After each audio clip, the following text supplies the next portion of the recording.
যুক্তরাষ্ট্রের সাবেক president Donald Trump সম্প্রতি আন্তর্জাতিক সংবাদ সংস্থা বিসিবির বিরুদ্ধে মামলা করার হুমকি দিয়েছেন। তার অভিযোগ, বিবিসি সম্প্রচারিত কিছু প্রতিবেদন ভুল তথ্য ও পক্ষপাতিত্বপূর্ণ ছিল, যা তার রাজনৈতিক এবং ব্যক্তিগত অবস্থানের জন্য ক্ষতিকর প্রভাব ফেলেছে।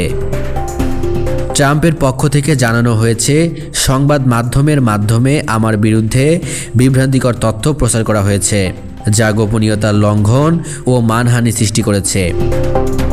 তিনি আরও বলেছেন, যে কোনো আইনি পদক্ষেপ নেওয়ার অধিকার তার রয়েছে। বিবিসি ইতোমধ্যেই এই বিষয়ে প্রতিক্রিয়া জানিয়েছে। তাদের মুখপাত্র বলেছেন, আমরা সাংবাদিকতার মানদণ্ড অনুযায়ী কাজ করি এবং প্রতিবেদনের সব তথ্য আমরা আইনি হুমকির বিষয়ে সচেতন এবং পরিস্থিতি পর্যবেক্ষণ করছি।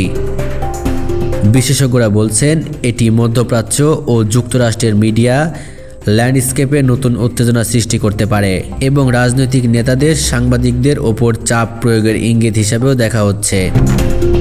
ট্রাম্পের হুমকির মধ্য দিয়ে স্পষ্ট হয়েছে যে রাজনৈতিক ব্যক্তিত্ব এবং আন্তর্জাতিক মিডিয়ায় সম্পর্ক আরও উত্তেজনাপূর্ণ হচ্ছে, যেখানে সংবাদ সংস্থার স্বাধীনতা এবং তথ্য যাচাই বিষয়টি গুরুত্বপূর্ণ ভূমিকা রাখছে।